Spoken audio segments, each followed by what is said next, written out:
know you heard me on the radio. Flexing, she loved the sound of my voice, it's the best thing. Daydreaming of the jazz all day. Pick up the phone late night with Larry K. I know you heard me on the radio. Flexing, she loved the sound of my voice, it's the best thing. Daydreaming of the jazz all day. Pick up the phone late night with Larry K.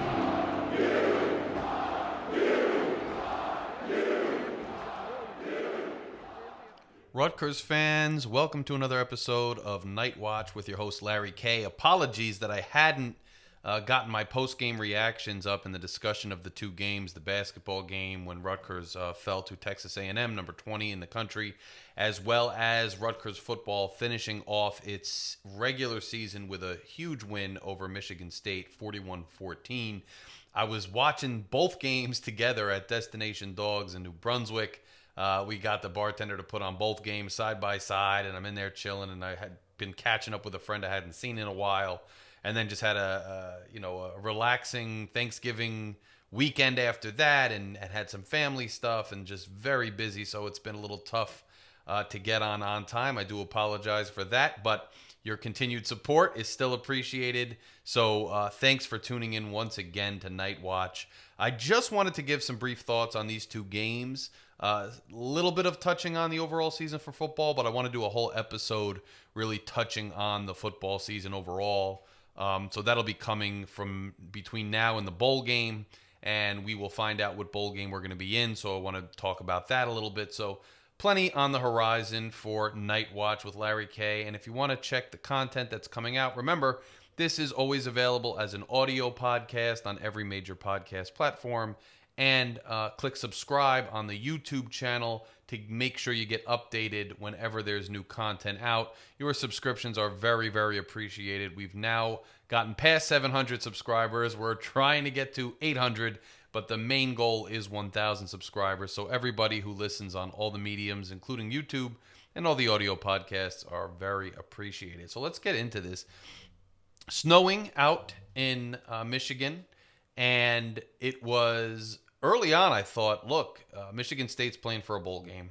They're looking determined to get a win here. They have a nice drive, and there were a few big plays Michigan State was able to come up with a couple times. The defense, it's a rough weather out there. Not easy to defend when the offense knows where they're going, but the defense really has no idea. You got to make adjustments, and in the snow, with the ground slick and slippery, it's always difficult to make those adjustments, and it's hard to tackle when it's cold like that. So a few times, Michigan State gets big plays, a couple big runs there where the holes were big. Running back makes a cut or two. There's nobody in midfield there in the middle of the defense. Breaks out for a long run. At one point, I believe Salam caught a Michigan State player preventing a touchdown, which wound up being really a huge thing for the game.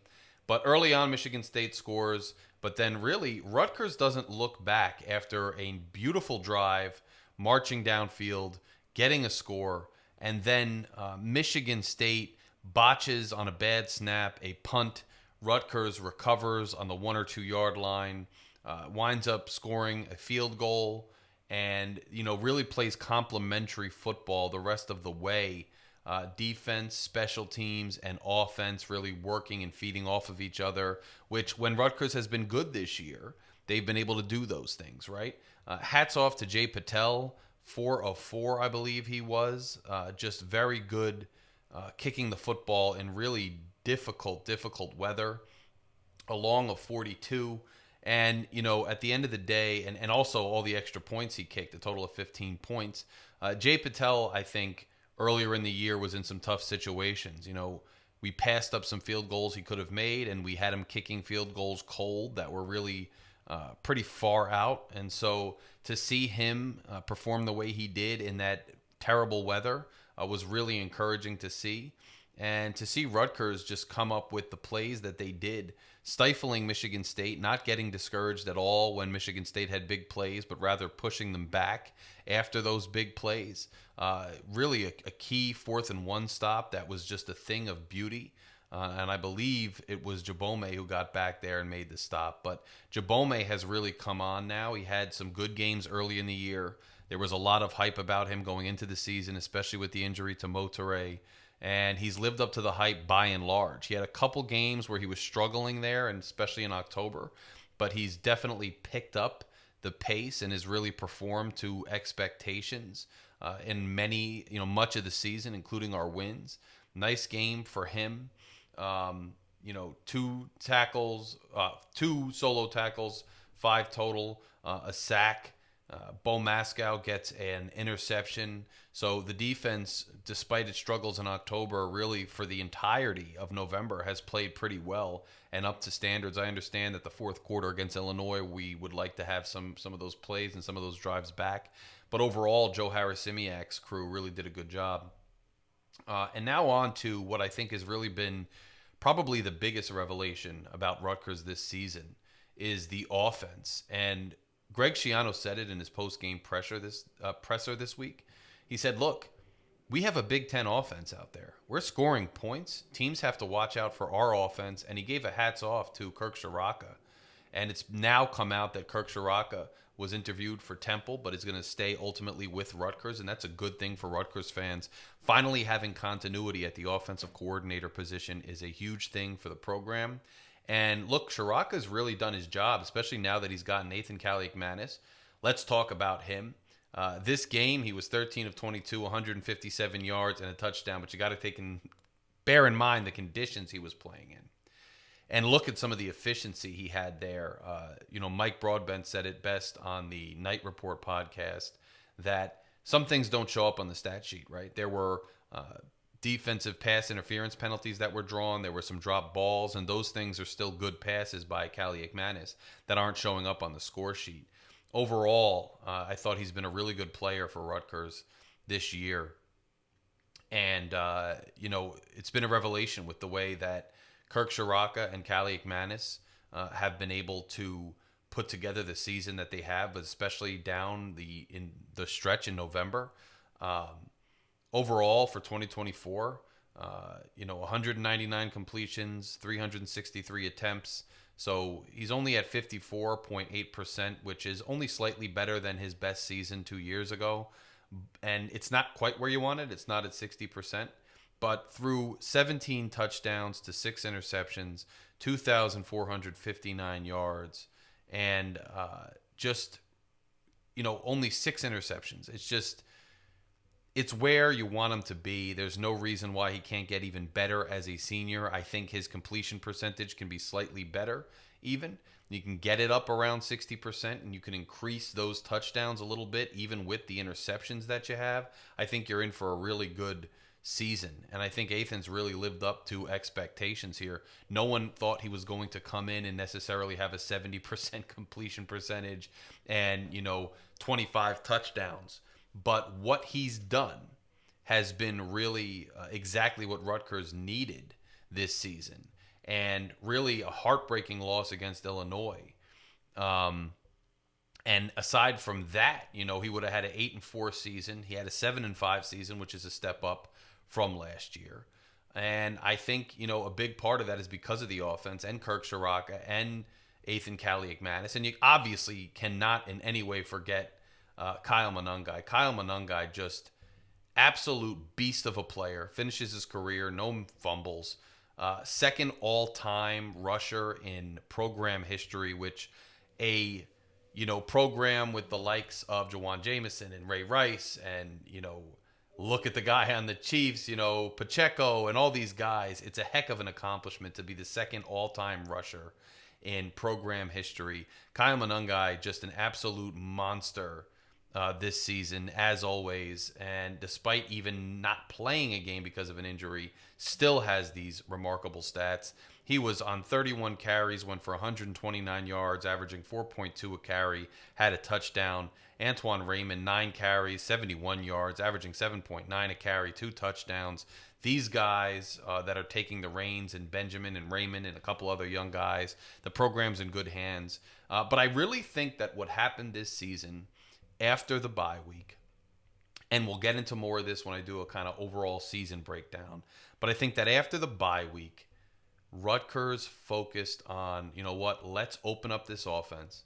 Let's get these young receivers involved in Duff and obviously in Strong Dymere Miller. We got Dremel in there a little bit, but let's open it up. Let's get downfield. Let's get these guys in the perimeter that are really talented out there. Let's let this quarterback air it out a little bit to these weapons.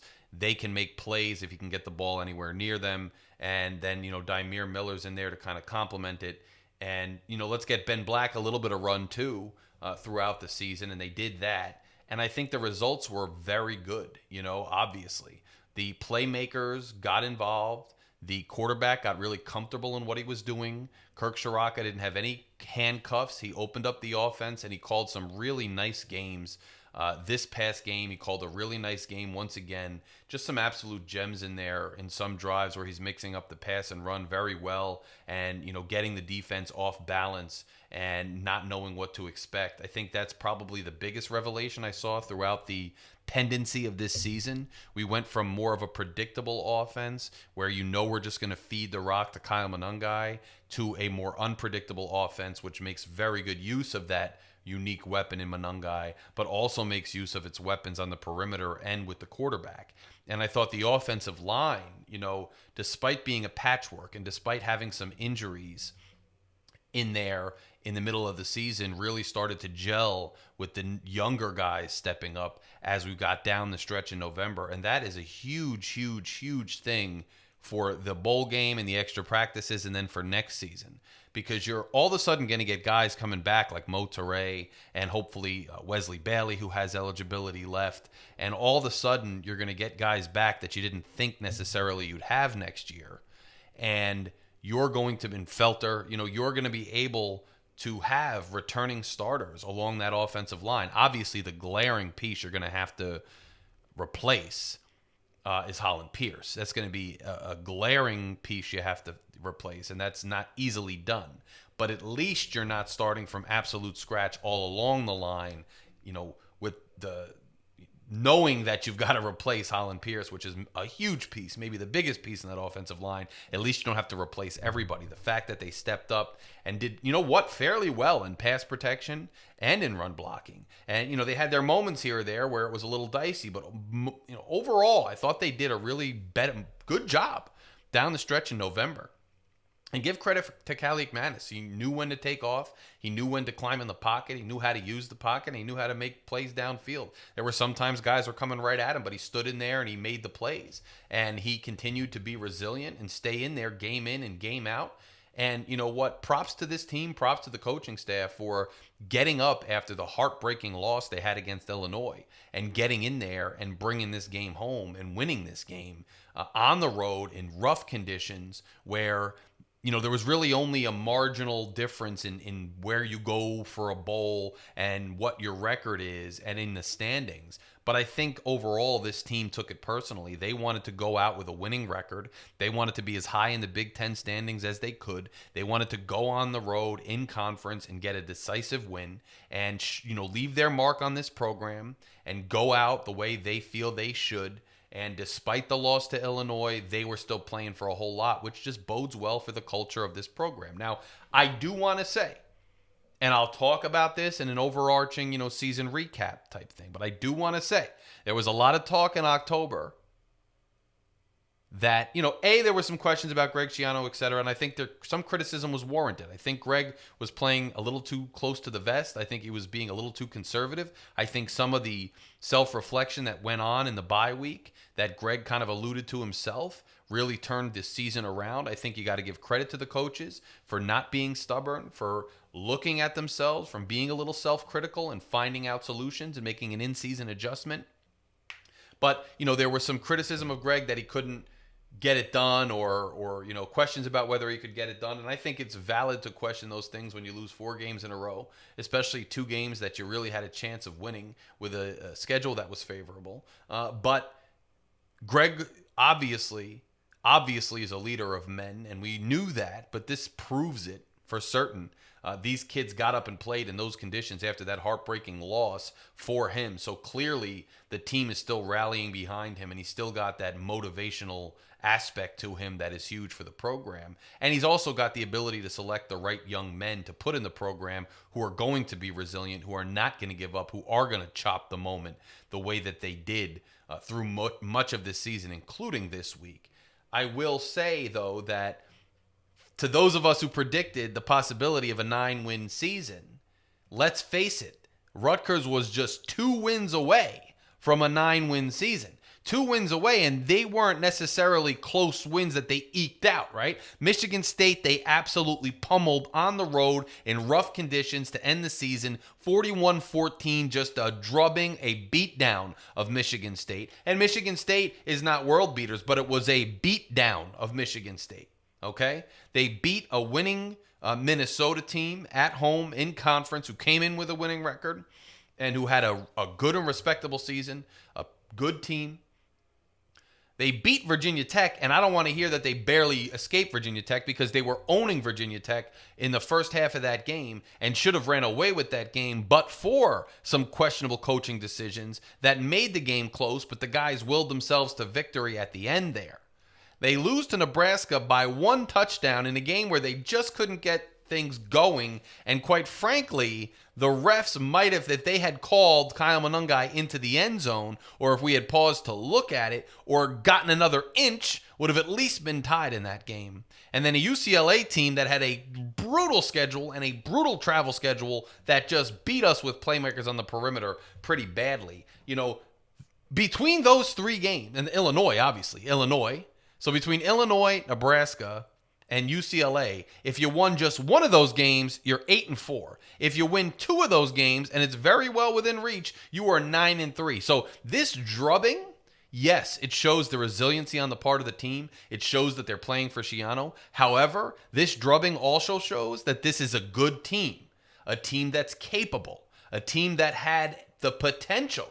With this particular schedule, the way the bye weeks lined up, the way the schedule and travel lined up, the way all those things aligned, Rutgers had the ability to get to 9 wins, to get to 8 wins. And it's still a bit disappointing that they didn't. That's just the reality. Well, I don't want to belabor it in a victory week. We'll talk about the ins and outs in an episode down the road. And I'm not saying this to be negative or to hate on anybody. It's just that you can't get too high after wins or too low after losses. And I'm just trying to sit here and maintain my objectivity and keep it 100% real. I still think there was more potential for this team. I know they went through a lot of adversity with the injuries. They went through a lot of adversity. I think the players on the field, with some of the ways that they were being coached, not, on the fundamentals or in leadership or philosophy or culture, but some of the coaching decisions that were made, and some of the ways we were playing philosophically conservative at different points of the year. They played through a heck of a lot. The coaches did a heck of a job adjusting and being resilient and getting these players ready to play and finding game plans to win 3 out of 4 games in November. Everybody deserves credit all around, and credit is due and credit will be given, and I will give credit. However, there's also some valid criticism that needs to be discussed because this schedule is not getting any easier, not by a long shot. It's getting much harder starting next year and is going to remain that way. Now, you never know if a team's going to be up or down or how good we're going to be or how much teams change because of the transfer portal and all these other things. But at the end of the day, this was a really, really huge opportunity. We still have a bigger opportunity to go out and get 8 wins in a bowl game. I'm looking forward to that. And I'm sure many people are, and I'm looking forward to seeing who's playing, who's not, and the development of the young players. Obviously, a really memorable and enjoyable season, a lot of fun for Rutgers fans. So thank you to the team, thank you to the coach, thank you to these players for that. But hey, could have been even better. I think this game really proves that. And so, we'll be talking, I think, for a while about, what we could have done. But nonetheless, a step forward for the program, much needed, and a lot of young talent in the program coming up. So we'll do more of a breakdown, season-long type stats, breakdown game by game, breakdown segment and chapter by chapter of the season and kind of discuss it and also discuss the upcoming bowl game. We'll do that at a later date, but I just wanted to touch on this game a bit and give them credit where credit is due. So now on to the basketball game. A disappointing loss to what are now number 22 Texas A&M, 81-77. The Scarlet Knights go down. Looked like they were really a step behind most of the first half in the score column, at least. Came out absolutely blazing in the second half. You got 2 points from Agbole, 6 rebounds. got into foul trouble, if I recall. Ace Bailey gave you 24 points, 10 rebounds, and assist. Dylan Harper, 18 points, 3 rebounds, 3 assists. And I want you to understand that Texas A&M, with a very good coach, a very capable team, had a heck of a game plan in place to slow down Dylan Harper, and they did a pretty good job slowing down Dylan Harper, yet he still came away with 18 points, 3 assists, 3 rebounds. So it just shows how good Dylan Harper really is, that Texas A&M, who's a formidable team to say the least, had to draw something up to slow him down, slowed him down, and he still was a good player and still did a lot of work for Rutgers there. That bodes well for the season. Ace Bailey really has had a reemergence and a resurgence out in Vegas. 24 points. The 10 rebounds, I think, is the key, though. 24 points is great, and you want to see him scoring double figures almost every game if we can get him there. Some of the shots he's making are still just head-turning, the turnaround jumpers, the three-pointers, getting to the foul line, getting down low. I'd still like to see overall, and I'll talk about this in a minute, I'd like to see smarter shots from this team, and that includes Ace. I mean, I love when Ace hits a head-turning, amazing shot, but then sometimes in the clutch, if he's missing that same shot, there might have been a better one out there for us. And I think as the season goes on, you hope the team can evolve to, and Ace can kind of evolve to let that happen. Now, Ace has also had some brilliant passes, and I think late in the game, I think it was him who tried to kick it out to Martini open on the baseline for a 3, and Martini couldn't handle it, and that went out of bounds. So it's, Ace has had some brilliant passes as well, and he's more than capable of it. I just want to see that more consistently, but you can't complain about a guy who has 24 points. But the 10 rebounds and the defensive effort from Ace is really what I think is key, and I think why this team was competitive in this game. You absolutely are going to need Ace Bailey to hit the boards and be a force on the boards. That's just the way this team is. You just don't have that consistent, really dominant number 5. Ace Bailey is really athletic. He's tall. He can bang there down low a little bit. He's going to have to come up with boards. He did come up with boards. And I was watching Aaron Brightman's post-game recap, and he made the good point that our rebounding was much better. Our rebounding was much better in this game. We out-rebounded them on the offensive side, 15-12. 27-23 on the defensive side, 42-35. We out-rebounded Texas A&M. So that is a very big positive from this game. But we had 16 turnovers to Texas A&M's 13. Fouls were just, we can talk whatever we want about. I don't want to necessarily blame the refs, but when you have such a foul discrepancy there, I don't know what was going on. It looked like Dylan was not getting calls, that on the other side, Texas A&M was getting like every time down the floor, it seemed like. Taylor's going down there, getting fouled left and right. Harper's going down there, looks like similar contact, and really not getting any calls. I think that bears some discussion, especially when Texas A&M was hitting free throws 31 of 42. 42 free throws to our 17, which we hit 15 of 17. So we're shooting 88.2% from the free throw line, and yet these guys who are shooting 73% from the free throw line find a way to beat us because they're shooting 42 free throws. A little bit ridiculous, to say the least, I think. Field goal percentages, we were close, 41% to their 42%, more like 41-43 if you round up. Three-pointers, we hit 6 of 26. Texas A&M, not a great three-point shooting team, 2 of 15.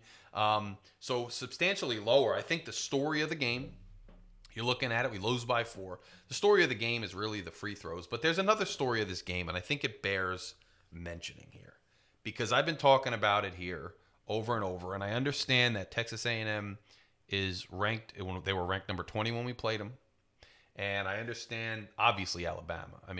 The way we played Alabama was a plus no matter how you looked at it. Alabama is a very good team, a veteran team, who I don't think anybody necessarily expected us to beat, but the way we came out and played them, especially the day after the grinder of a game that we had against Notre Dame in overtime, I think that was a plus no matter what. But I think where there's a little bit of, concern, and I don't want to say, because people are out there saying that some of us are jumping off cliffs concerned. We're just completely, panicking. I wouldn't say there's panic, but I would say we're 5-3 now. One of those losses came to Kennesaw State, which I understand the travel, I understand the environment, I understand that Kennesaw was up and ready to play. I understand teams just have rough days. I understand all that, but it's still a loss to Kennesaw State. And then you have a loss to Texas A&M, who, look, really good team, who got a ton of foul calls and got to the line, 42 times. You can't ignore that. But at the same time, if Rutgers is trying to be, I don't know what the expectations are of this team. You got two really talented freshmen. I don't know that the expectations are per se how deep into the tournament expectations are. But I think expectations are a shot to make a run of some kind in the tournament. And that goal and that possibility and that likelihood still remains right now. But there are some concerns that, I see a lot of people saying, well, this is a young team. Now, it's true that this is a young team in terms of the chemistry and these guys playing together is young, right? But the two freshmen are young. And they're going to be superstars, and their best basketball's ahead of them. And a lot of their best basketball is probably, unfortunately, not going to be with Rutgers because they're probably only going to be here for a year. But I don't think that the problem or issue with this team per se is that the young freshmen superstars are not living up to their potential. They are. I mean, especially in this Texas A&M game. Yeah, Dylan Harper is cabined to some extent compared to how he was playing a couple games ago, but he still comes away with 18 points. He still gets a good amount of assists. He's still getting boards. And then, Ace Bailey has a good game. I mean, he's got a double-double again, 24 points and 10 rebounds. So I don't think that the young freshman phenoms are the issue at all. They're doing their part. They're playing great. They're playing like star players. I think the issue here is overall this team, whether it's rebounding one day or, perimeter defense the next day or defense in the paint the next day, or not making plays when the plays are there. I mean, you get 0 points from Zach Martini again. Again, you get 0 points from Zach Martini, and he started kind of looking like he was disappearing a week or two ago when I kind of mentioned, did he even play? And Lathan Somerville, a lot of talent, a lot of potential on both sides of the floor. And he goes for 8 points, 4 rebounds. I mean, when he's on the defensive side or offensive side, he's on the boards. He's a force, but there's some inconsistency there, especially on the defensive side of the ball with Lathan. That's to be expected. He's a freshman. That I understand. But Martini, another goose egg. PJ Hayes, just 3 points, no rebounds, no assists. Sometimes really struggles to move on offense and find his shot or get open, or the team, maybe I should say the team struggles to find him a shot. And then he struggles on the defensive side of the ball. And Jamichael Davis, he comes away with 3 assists, which is great, but 0 points, 0 rebounds. I don't know if you expect many rebounds from him. Durkak this game, only 2 points, 4 assists, though, 5 rebounds. Jeremiah Williams again. See, he's 20 points. And so to kind of discuss this team overall, I'm not thinking that the 2 freshmen are the issue. And then you get a guy like Jay Williams in there who's clearly going to be the third go-to scorer. And that's what we need him to be, because Durkak is going to have his good offensive games and his offensive games that he's just not getting the shots to fall. And that's okay, because he's maximum effort on the defensive side of the ball. He's a force on the boards, and we need him to do that. But where it comes down to, now that's 4 guys, is who is this 5th guy, and are we going to get consistency from the team as a whole? What I'm worried about with this team, and I say worried about, I don't mean I'm actually so worried, but it's something to look at and pay attention to, and not just assume we're a shoo-in for anything. Because what I'm concerned with here is no matter what iteration of this team we've seen over the Peichel tenure at Rutgers, whether it's the amazing, tough defensive teams, whether it's, ran by the gritty guys who came up through the system, and Geo Baker, Ron Harper Jr., and Caleb McConnell, and those guys, and Miles Johnson, Cliff there, and especially in his early career, whether it's those guys who are gritty defenders and, kind of hard workers who just will themselves to victories and to good seasons and get themselves close to the tournament or in the tournament, or whether it's this ultra-talented team that we're seeing now there seemed to be some trends with the team. And namely, what I saw in this game, which was frustrating to watch, was when this team starts to get a decent lead, and I'm talking anywhere from 8 to 10 to 12 points, when this team gets up to that 8 to 12 point place, and in this game it was getting towards the midway point in the second half, or a little bit past it, when Rutgers really could have put this game away, and maybe you might argue should have put this game away, there's a tendency to start throwing up rushed, non-good looks at the basket, and Rutgers gets on droughts. Now, scoring droughts when you're getting good looks and the ball's just not falling are one thing. But Rutgers seems to have a tendency over the course of Pike's tenure here to start throwing up bad looks that really are not good. And the reason they get on these droughts is they start tossing things up. And when they toss them up, the other team starts scoring quicker because it looks like the defense takes a little bit of slacks a little bit, and then the shots go up and they're not good, and the team lacks that killer instinct to put teams away. And part of the problem is it seems like when certain lineups are on the floor, the team just gets flustered and doesn't quite know what to do on offense. And unless Harper or Bailey or one of these guys is running an ISO or doing a two-man game or setting somebody up for the open shot just by being a phenomenal athlete and drawing defenders away from other guys, we are struggling to get good shots in.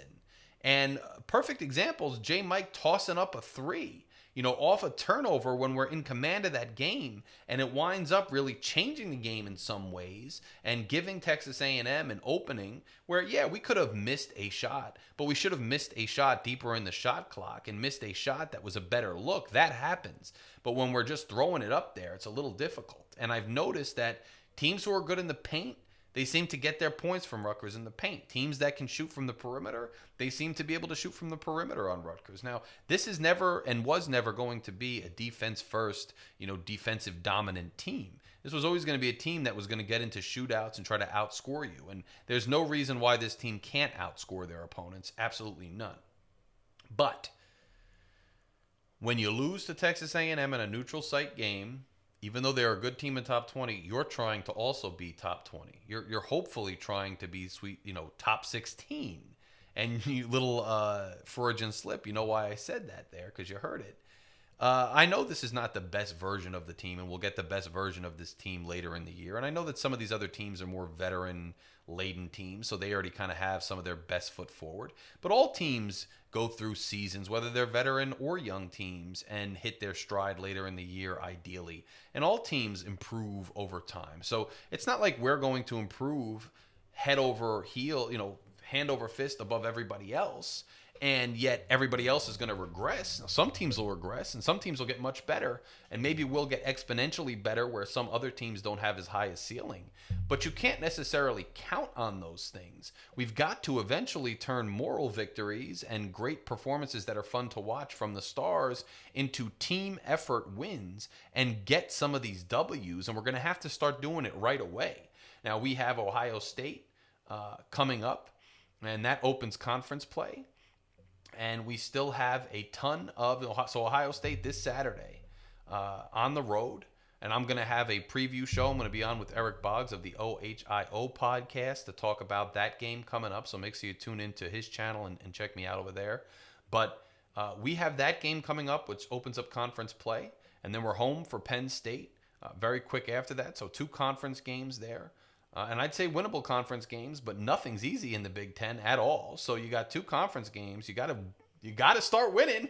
You got Seton Hall at home, and then you got Princeton, which I don't know if that's a neutral game. It might be, but it's up at the Rock at Prudential Center. Then you got Columbia, and then it's a conference time. And some of these conference teams are good as usual, right? Wisconsin ranked number 11, Purdue ranked number 8.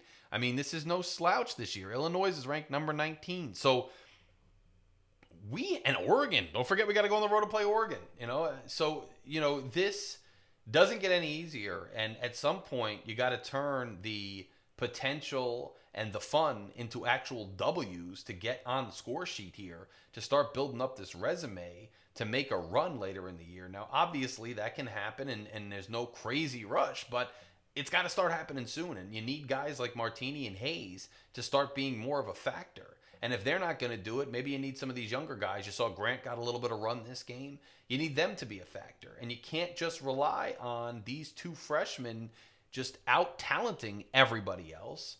And then Jay Williams having good games every time offensively. Now, Jay Williams on the defensive side is a whole other story. Him and Dirk Hack, I think, are vital components to this team.